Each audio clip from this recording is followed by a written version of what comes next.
Hi, this is Catherine Bird, and I am giving this offering of a video by request because uh, from someone specifically, but then it feels like this is something that I'm talking about with a lot of people in different ways. So I wanted to go into some stuff around ayahuasca and around some of the things that aren't being talked about and aren't being considered as people are diving into this medicine work and doing a lot of ceremonies. So just to put it out there, I am not an ayahuasquera. I am not properly apprenticed into the medicine work, having done it quite a bit and been trained in the work, having done guardianship and done healing work in the medicine and supported the medicine ceremonies. And I have a lot of friends who do a lot of medicine work, and I honor the medicine. I honor this stream of healing and information that's coming through. But I am a healer, a guide, a mentor. I work with people on the spiritual planes and energetic issues. I teach a lot of practices, and I help people through their spiritual awakenings and to become healers. And then I also train healers and shamans and channels and those that are interacting in the mystical realms. And so, just so you know a little bit about me and where I'm coming from, I highly respect the medicine and our medicine carriers and the medicine work. And I think that it is an important part of a lot of people's paths.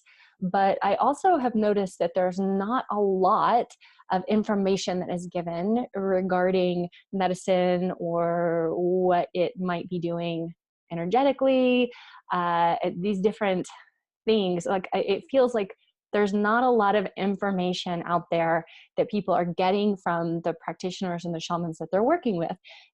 There's sort of this medicine is a healer, so come and do medicine and you will be healed. And that's amazing and great, and people do receive a lot of healing in these works. But I also come in contact with a lot of people who are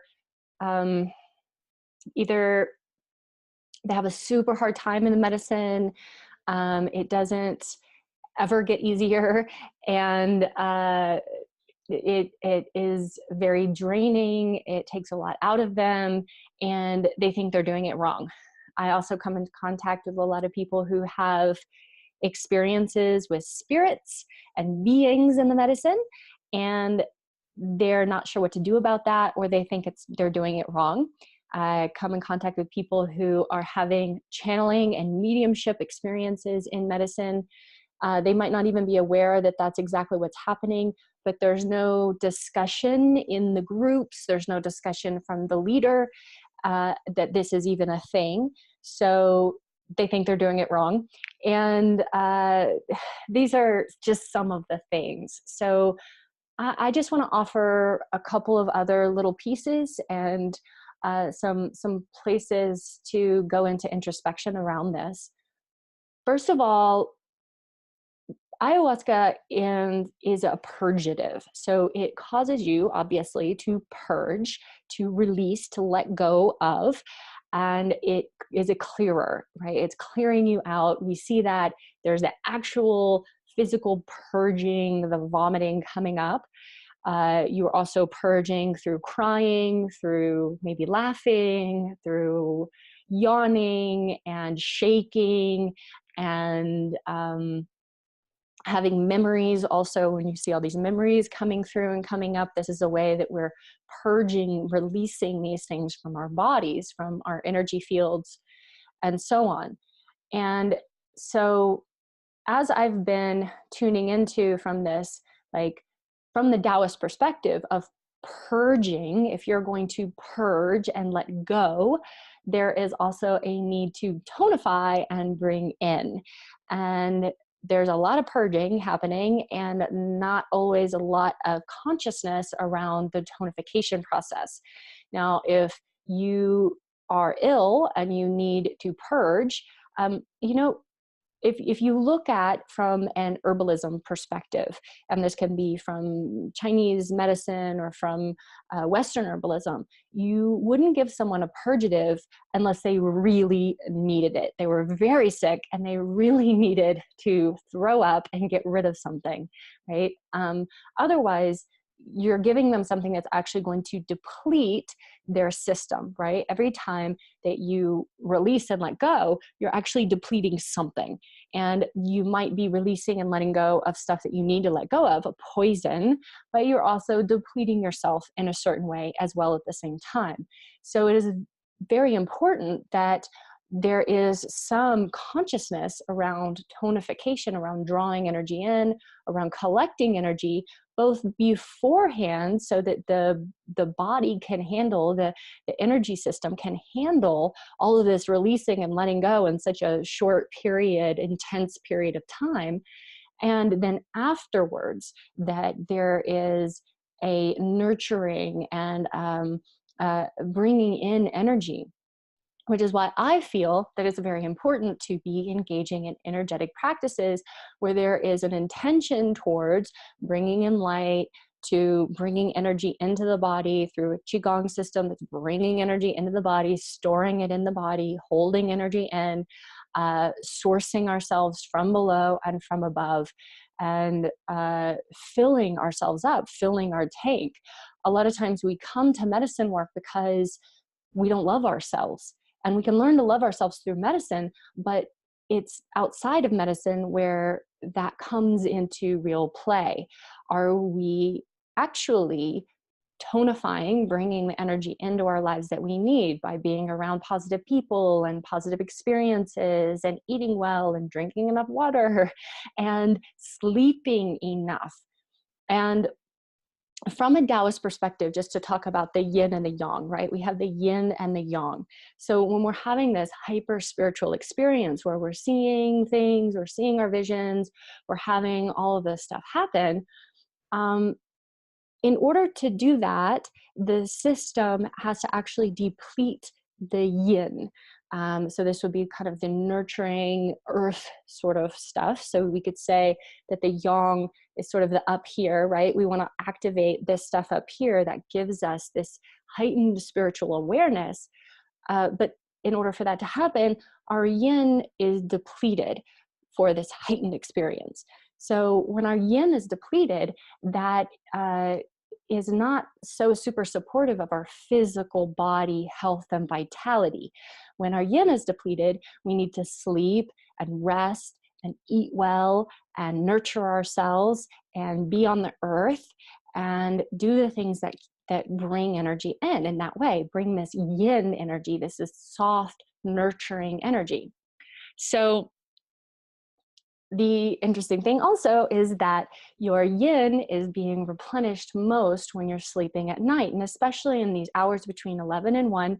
And this happens to be when we're doing these ceremonies. So we're staying up all night in this period of time, sometimes for several days at a time, sometimes for weeks at a time for some people, and not sleeping in the time when we would be replenishing the aspect of ourselves that we're depleting by doing the medicine.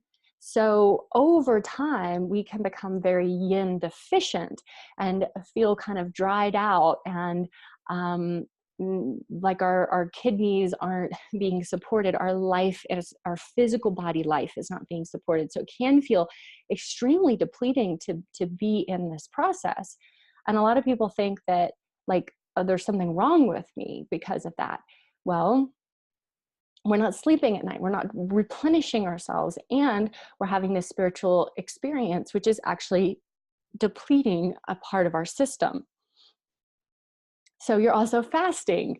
A lot of people will do, depending on who you're sitting with, depending on who your leader is, your level of fasting may vary, but a lot of people are fasting. And then people are already coming in as vegetarians and vegans with not a lot of strong blood in their system. So the blood isn't really strong. And then there's the fasting, the purging, the not sleeping equals depletion for some people. Some people's systems can't keep up with what they see out there that other people are doing. There are some people who are, it's easier for them to do this. Sometimes I see that it's easier for them to do this because they have simply trained themselves throughout their lifetime to kind of ignore their body's signals for needs for rest.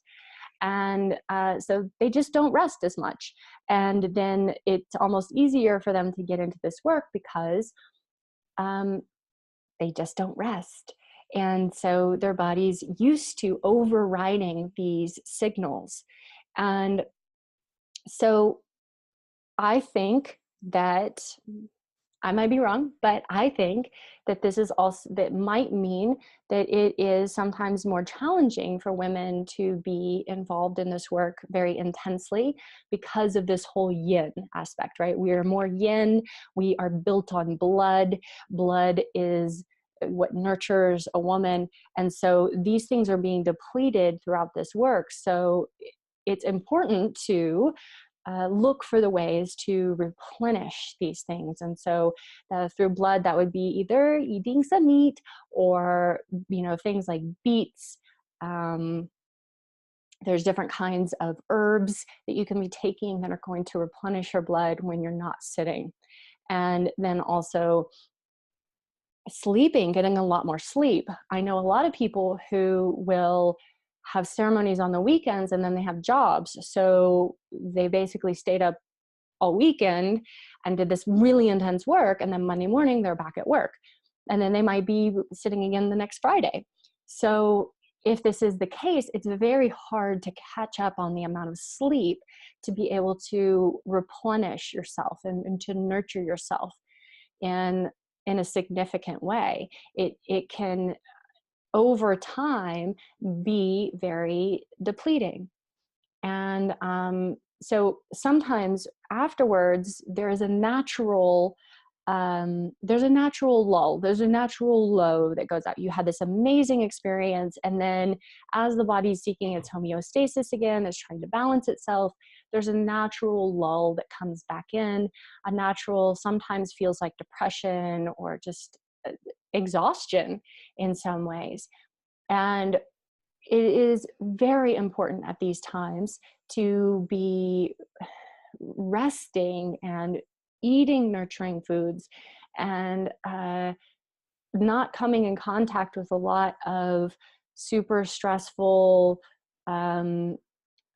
stuff in the outside world. And that is sometimes very challenging for us. We live in a modern society that doesn't actually support that.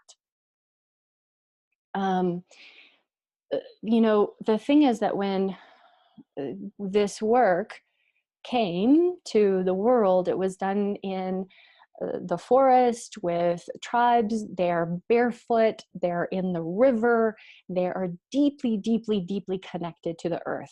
And we are doing this work. A lot of times we might travel and go and do this work and travel 20, all of these hours, go and do this work, and then travel back and come back to life, needing to make money and all of these things. Or we're doing them in our cities and we don't have access to the earth. We're not putting our feet on the earth. We're not connecting to nature. We're driving through traffic to get there, and we are there for the weekend, and then we're driving through traffic to get back to go to our job. And this isn't very nurturing, and it's not connecting to the earth. It's not completing that purging process, so that if there is more stuff that needs to move through afterwards, which of course there probably is, it's stirred everything up, we're not actually connecting enough to the earth to give it someplace to go. And so then it finds its way into our relationships. It finds itself into the way that we're interacting with the world. And we might even see ourselves showing up in a way that's like, oh gosh, well, I'm doing this medicine. Why am I so unconscious? Well, I'm still purging, but there's no place for this purge to go, which is why we really need some personal practices of journaling, meditation, movement, breath work, singing. These things help us to complete these processes and then hopefully start to draw more light in, to focus on tonifying these things that we've let go of. We've ripped ourselves open and pushed a bunch of stuff out. So consciousness must be made to drawing in new light, new habits, new ways of being in the world, new commitments, new actions, and really new energy. So drawing in energy and awareness of the energetics that are going on. This is energy stuck in my system, blah. Medicine, shaking, purging, releasing, blah, outside me. Okay. Open hole, anything could come. I don't know what could happen. Oh, light, love, compassion, grace, offering myself, loving myself. What do I need to show up in that way? I just want to talk about a few other things. And a lot of our medicine carriers, our shamans and practitioners, are not fully trained. Let's just say it. They're not as experienced and as trained as maybe some of us need. Some of us are dealing with some very dark issues. Some of us are very open to the spiritual realms. There are a lot of practitioners who have no concept that spirits exist, that they're part of any of this stuff. And from my experience, from the experience of the people I talk to, spirits are there, they're showing up, they're a part of this work, and people who are sensitive can often have very intense experiences with spirits in context of medicine work. And I have heard a lot of reports of the practitioner or the shaman that the person is sitting with have zero concept that this is even a thing. And, which of course means it's very hard for that person to support that person. Sometimes they feel blamed, or that they're doing something wrong, or they're making it up, or they're having some sort of, I don't know, break. So this is really to be considered, that if you're sitting with someone, that you want to be able to trust them, you want to know that they have awarenesses of the spiritual and the energetic planes. There's a lot of people out there who came to medicine because they were very broken. Then they started doing medicine and they started to feel better, and they got a message, I'm supposed to serve medicine. And so they start doing that. And they haven't actually done any other work. They haven't done any other hardly personal development work on themselves. They haven't trained in any other modalities. They haven't oftentimes even received really thorough, proper training in this modality. So with all that, there's a lot that can go wrong in these experiences if the person has no awareness of what the heck is even possible out there that could happen in this experience. You know, just because someone is a highly skilled practitioner, or a well-known, or someone who's been even doing something for a long time, doesn't mean that they have actually really gotten to the root of themselves. Sometimes we push ourselves to start facilitating for others and doing things for others because we're not actually willing to go into the depths of our own being and start looking at ourselves in a way where we become fully congruent and in alignment. And there can be a lot of ego in this work. There can be a lot of feeling special for being a practitioner of this work. And this can even highlight and accentuate some aspects of being that are quite negative. Especially if you start thinking about, okay, so if this person is not aware that there are spirits, and this person's doing all this medicine and they're not even aware of that, like, what is the potential for them having interactions and having relationships with spirits that are not of the highest. And then if you don't even believe in spirits, then let's just say that if someone hasn't done their personal development work, doesn't have a consistent mentor that they're working with, doesn't surround themselves with people who are willing to call them on their shit, who how easy is it for someone to use this medium of this ceremonial work that is so powerful, and people have amazing results in it, to feed their ego and to create just things that aren't good, right? That they might be taking advantage of people, or accepting things happening in the circle which are not ethical or just in integrity.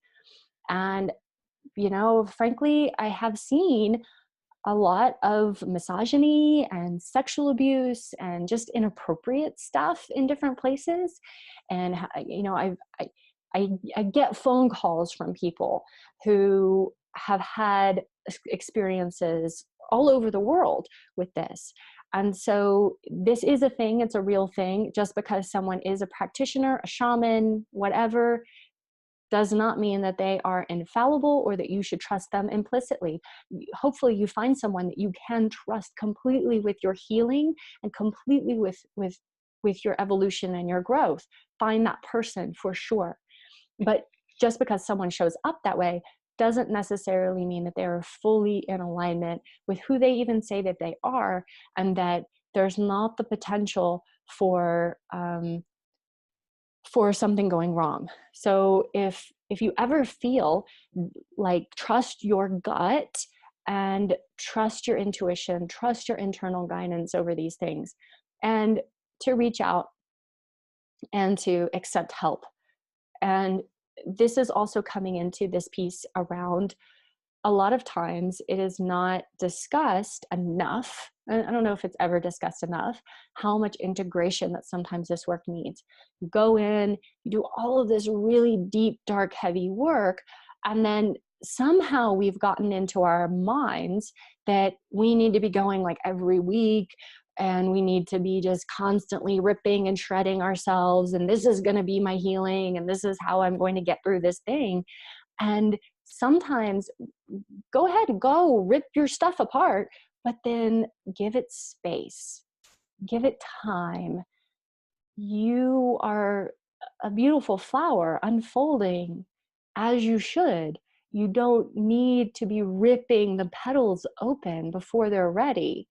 And it oftentimes, people are pushing and pushing and pushing medicine, instead of just sitting at home, being alone, journaling, meditating, praying, crying, and moving some of this energy through and giving it space for that work to fully come home, to fully integrate into their being. I also see a lot of people who are doing medicine work, and especially because it is kind of expensive, let's face it, for a lot of people, they don't actually see any other practitioners. They don't go to see any other healers or therapists or people who could support them on this path. And sometimes the stuff that comes up in these sessions that's coming to the surface, you might have memories that you have completely held back and repressed. You might have things that come up that you really need outside support with. You need to see someone else. You need to go through a healing process that isn't just in medicine, kind of in a lot of ways alone, without that reflection. You have the medicine reflecting for you, but to have another human being who's experienced and qualified to be able to lead you through a process can be invaluable to helping to fully integrate these experiences and receive the true healing that you need. It's part of giving yourself the space to fully integrate this work. And this is not how we are taught in the West. We're taught very much that you do something, you do a lot, you do it hard, you do it fast, you get it right the first time, and I'm going to heal, and then I'm just going to muscle my way through it. And it is absolutely okay to give yourself space to really understand the stuff that's been coming up for you, to really understand what's the gold inside of this vision that I'm seeing, what's the gold inside of this message that I'm getting, and how long it might take for each individual person. It can be months, it can be years. There is so much that happens inside of one of these ceremonies that when we keep doing them over and over again, we can sometimes, it all just gets jumbled together and we miss the stuff and we miss all of the things that are happening. And then we somehow think that it's the only solution. It's the only way. Oh, I have something coming up. I better go do some medicine. Oh, I'm having a feeling. I better do some medicine. Oh, something's wrong in my relationship. I better do some medicine. It's not a panacea that's going to completely 100% cure everything. And it's not for everyone. It is not the medicine for everyone. And it is okay for it not to be the medicine for you, or for it to be the medicine of right now. And then a lot of space and see what happens and see what emerges. Let the medicine work within you over time. And so, oh, there's this book that I should actually read. Oh, there's this person I should actually see. Oh, there's this meditation practice I should actually work with. And then come back to the medicine from a different place. Honor her enough to come from, you know what, you gave me some stuff. I held it. I processed it. I looked at it. I looked at it. I looked at it. I sat with it. I sought some support and some help and some guidance, and now I'm back. What's next? Because otherwise, what are we really doing? Are we just using this to somehow feed our ego that we're doing the work?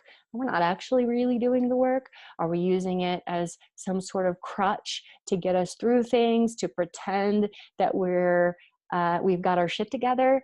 Or are we using it as some sort of, ego boost that we're so spiritual, we're on the path? Because I've seen a lot of people who've gone through medicine work and haven't really changed a lot in their real life. They might look a little more spiritual, might be a little bit more shiny, but like in the real world stuff is not evolving, is not changing. And if you're not evolving and changing and integrating this stuff, stop. Just fucking stop. Sit, look, sit back and ask yourself, really, why? And if you appreciate this medicine, if you love this medicine, honor her, honor her, honor her, and honor everything about her by giving yourself the space to fully integrate what she's giving you, to show up in a different way, to be a different person, and to understand yourself to the next level, and to change things in your real life in real concrete ways. And I guess that's the main gist of it, right? Is that number one, there's a lot of energetic implications of stuff that's going on in this work. So understand that and know that if you're struggling, it's not just you, okay? You're human, you're okay.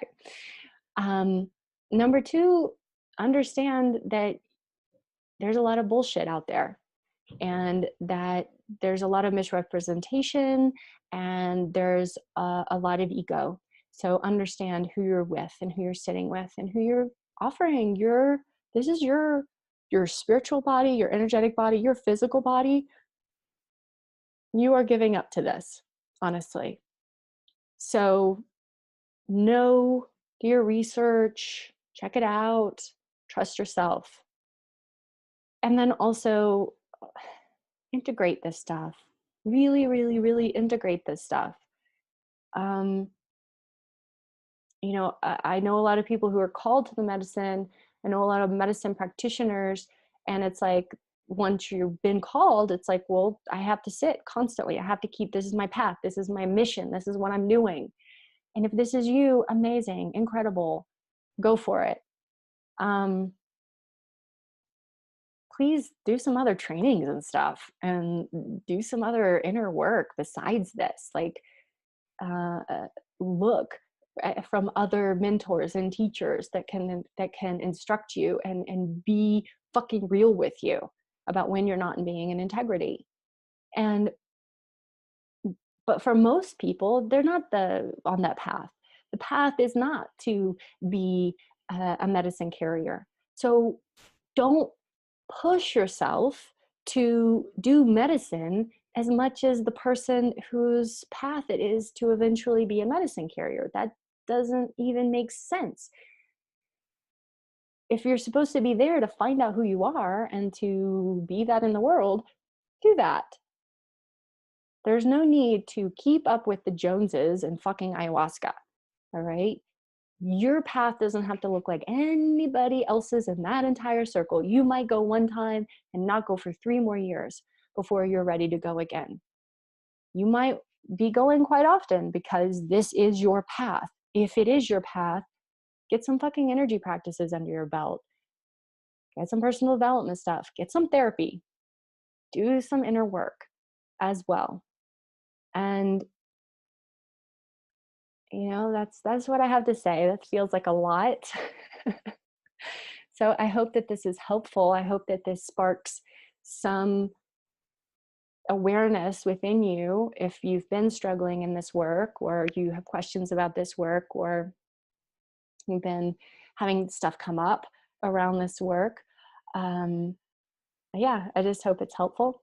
And I wish you all the best if you are interested in doing work, personal development, healing work, working on opening your channel, work on being a healer, doing this work outside the medicine, and being aware of your own gifts outside the medicine, then please reach out and know that you are medicine. You are so much medicine. And that's about it. Many blessings.